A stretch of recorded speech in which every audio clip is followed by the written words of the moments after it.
chose a boyfriend. His name was Arnett something, but we're going to put him to the side, okay? Because she said Arnett was a nice boy, right? Nice boys don't get vagina, okay? You know us ladies, when we young, dumb, and immature, we like for dudes that we got to chase, okay? Oh, no, you making yourself readily available to me. Don't pick up the phone sometimes when I call you, brother.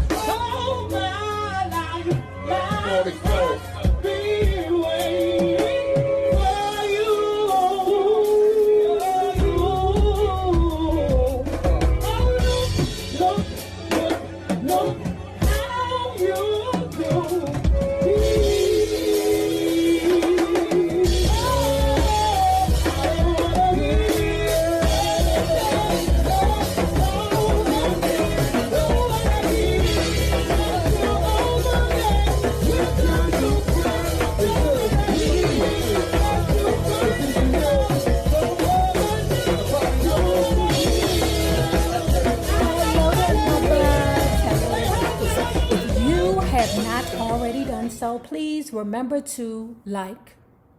I require now at a minimum 650 likes.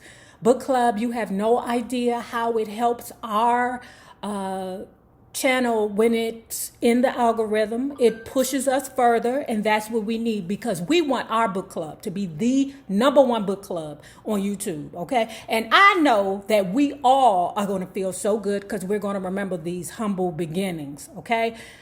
Guys, we're doing decent, but I know we can do so much better. So like I said, those likes mean so much. Well, hello there, love bugs. Hello there, Bellas. If you have not already done so, please remember to like, share to Facebook, and subscribe, because it is so important to our success here on the YouTube. Now, normally I would ask for 600, 650 likes, but today I'm going hard. We're going to do 750. Let's see if we can get it, okay? We can get it just a la vista to the rest of the world, because this book club is to the moon, baby. We to the moon. And if you are not already a part of our book club, please remember to hit the Patreon link below and or the join button here on the YouTube. And for a monthly fee of $5, you babies, yes, you can be privy to all the shenanigans before the YouTube gets it, if the YouTube gets it. Now, let's talk about Mary Wilson's My Life as a DreamGirl, My Life as a Supreme, part 7. So when we left off, okay, Mary Wilson is now in school with Flo at Northeastern. She was going to this other school where she could learn a trade, right? It was like a business school or something like that, right? She was there, but it wasn't no boys. Right? Oh no, I'm in my prime. These hormones is coming together. I got acne, okay? I got my period. It's public hair down there. She ended up in the same school with Flo, Northeastern. Now, young Mary, she's still supple. She's still a beautiful lotus flower, okay? She still ain't, blossomed. Blink, if you know what I'm saying. She chose a boyfriend. His name was Arnett something, but we're going to put him to the side. Okay, because she said Arnett was a nice boy, right? Nice boys don't get vagina, okay? You know us ladies, when we young, dumb, and immature, we like for dudes that we got to chase, okay? Oh, no, you making yourself readily available to me. Don't pick up the phone sometimes when I call you, brother. And when I go up to your house, have your mama to tell me that you ain't been home in a couple of days. So then, that way I can stalk you a little bit. All the people that she met as a primate, they were very gentlemanly like. But the little boys in the neighborhood around there to the Brewster Projects, all right, it was different. They tried their hand. That's what I know. Now, okay. Down there to the Brewster Projects, she done met her another little boy. Now, I'm going to read this part because it's important that we say the entire thing, right? I want you to experience, or relive the experience that we already relived. Okay, because this is so many of our stories. This is my story, okay? Tonight is the night. Before I met Arnett, it never occurred to me to want to bring boys over to my house. With Arnett, I soon realized that while I may have been a virgin, I wasn't just a kid anymore. We would sit and talk and walk around holding hands. It was very romantic, and Arnett was always a gentleman. In fact, Flo, Diane, Betty, and I seemed to attract only nice young men who treated us respectfully. Though I'd taken my first tentative steps into the realm of sexuality, I still wasn't aware of all the changes in my body. You're starting to get them tingles, girl. Them tingles. What is these tingles I'm feeling? What is these tingles, child? I still wasn't aware of the changes in my body. That didn't mean, however, that certain fast-moving boys in my neighborhood weren't hip to all of this. One of these young men was Jimmy Abner, a handsome tenor who sometimes sang with Melvin and Richard. Our mutual love of music brought us together, but it wasn't long before our romance took precedence over everything else. With Jimmy, I learned what kissing was really about. This went on for weeks, with Jimmy begging me to submit to my true feelings. I really enjoyed all the heavy petting, as we used to call it, so finally I agreed to go all the way. When I told Jimmy that I would, I could sense his excitement. The moment of truth came one night when Jimmy's parents were out of town and we had the house all to ourselves. I was eager but torn between knowing it was wrong to have sex and feverishly wanting to surrender to my desire and not look like a coward in front of Jimmy. Girl, fuck Jimmy. Fuck Murray. You heard me? All right? Jimmy ain't laying on his back in somebody's basement with some boy with a hard pickle crawling on top of him. It's you, girl. You. Okay? You're going to remember that shit forever. You know why? Because it's going to be devastating. When we got to Jimmy's, the house was dark, and I begged him not to turn the lights on. What? Anyway, in the back of my mind, I almost convinced myself that if we did this forbidden thing in the dark, no one could know, or maybe I would not have to accept the fact that it was really happening. Sensing my unease, Jimmy slowly undressed me. Girl, let me tell you, them they be so romantic the first time. It's the trickery for me, girl. There was no awkward fumbling, and before I knew it, Jimmy's strong body was on top of mine. Within seconds, we were in the throes of passion. After what seemed like an eternity of foreplay, that's good, that's okay. That's okay, because he's trying to get you ready, girl. He is trying to get you ready, okay? Because you don't know what you're in for, girl. Jimmy gently spread my legs with one hand, and I could feel him trying to enter me. You know how I be talking about people be knocking, but you don't open the door? This is the situation. I screamed for him to stop. Been there, done that, and he did, but continued to kiss me passionately. He tried again and again, but I stopped him each time. I forgot about how much I loved him and how long I'd waited for this and how good it felt. It just wasn't right. Where were the shooting stars? Yeah, where the fuck was the shooting stars when I laid down with that mother hunchie? I don't remember nothing but pain. You heard me? Pain. And let me tell y'all something, okay? When I was a little girl, okay, sometimes, Blink, you would come across little boys that had grown man attributes. You heard me, Blink, okay? And the first person that I was with had a grown man attribute. All right? Motherfucker. There was no magic here. Finally, I made him stop. I tearfully told him that I couldn't go on. It hurt too much. Yeah. That's why I'm like, why is you worried about him? Fuck his feelings, okay? Who cares if he think you a coward? You on the ground, girl. Your whole world is changing down there on the basement floor. You have the Rock of Gibraltar sitting on your chest, girl, okay? Yeah, okay?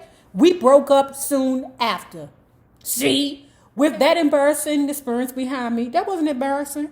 Girl, you don't have to count that. You do not have to count that mess. Did you know that? If he knock, but you don't let him in, you did not have a visitor, girlfriend. One day, I found Diane feeling really down. She was unusually quiet, and when I asked her what was bothering her, she said nothing.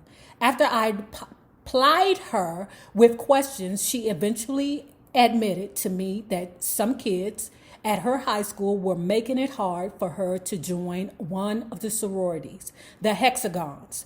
It was a very in club, so their snubbing Diane just made her all the more determined to get in. Now, again, when it comes down to Diana, the boss, Ross, on one hand, like I said before, you want to hate her.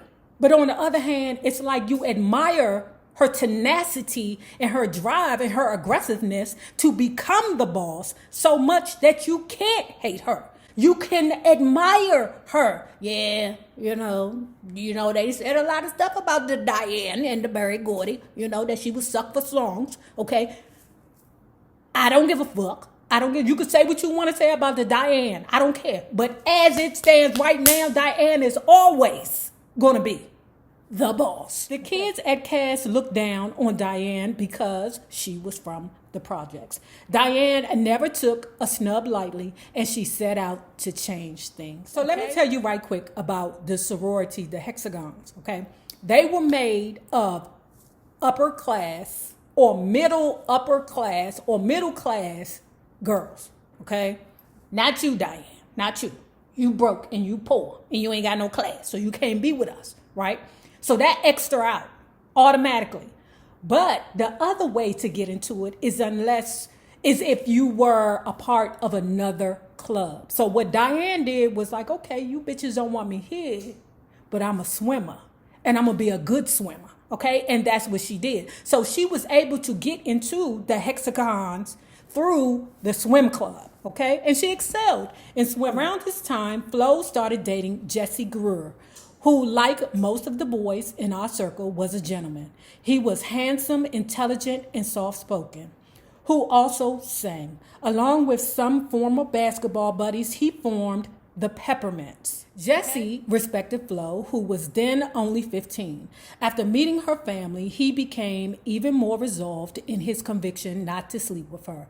And so he took special care not to get carried away with Flo. He later told me. After Jesse graduated from high school, he and Flo stopped dating.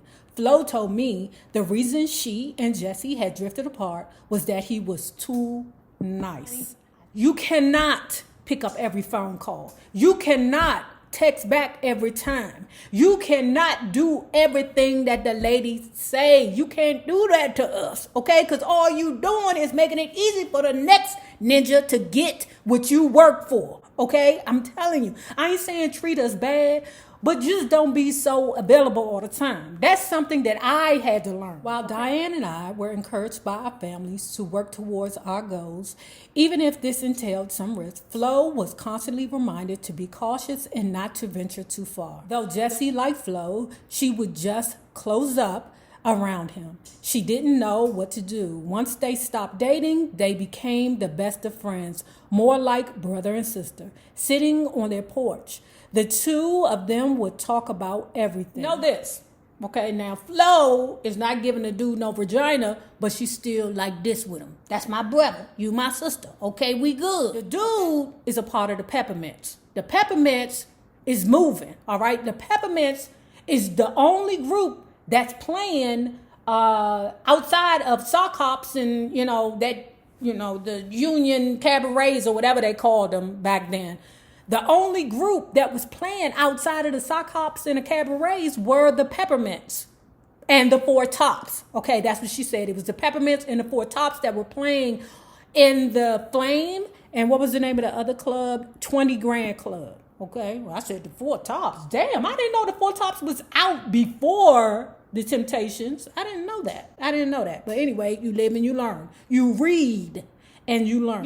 The girls love the Primettes. They love the accolades of the Primettes, right? But they still young women. They still want to have fun, okay? And what did they enjoy that I still enjoy that you ninjas don't do? Actually, they do them, okay? But you get shot at them now, okay? So back in the day, in these days, they used to have 25-cent house parties. You know that because we've all watched Cooley High, okay? We know this. Now, okay, you try to do a house party, it be niggas in there with guns. You be like, nigga, why is you bringing a gun to a house party? Just in case some shit pop off. I'm throwing me a $25 house party every fucking chance I get. Okay? And it's going to be BYOL.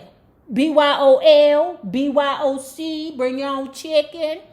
BYOW, bring your own weed, because you won't be eating my shit. You won't be eating my edibles. If you want to try and eat my edibles, then okay, it won't be a $25 party. It'll be more like a $100 party. Fuck around me. That's what you won't do. In 1960, things began to change. For one thing, Milton began to fade from our lives. He started missing rehearsals every now and then, or maybe a show. But as time passed, Milton became harder to get in touch with. And sometimes he just disappeared. Now, let me tell you why. Remember I told you that the nigga had a cast around his arm? Okay? She said since she met him, he had that cast around his arm. Okay? That's unusual. Okay? When people put things on, I'm like, Joe, you know you got to take that off. Like braces. I told y'all. All right? It's people out here that put braces on their teeth and then just forget about the fact that you got to follow up. Okay? You can't just have them braces on your teeth for 20 years and think it's going to work, girl. You're just going to look crazy out here. And that's how you see the people with spoons is plucking off the brackets because they had the money to put down, but they didn't have the money to pay for the whole, ride. You know what I'm saying? Me, I just paid for shit up front because I'm trifling. And I know that I wouldn't pay for the whole thing. So I say, here go your money. Just take care of everything. I got to get braces back on. Listen.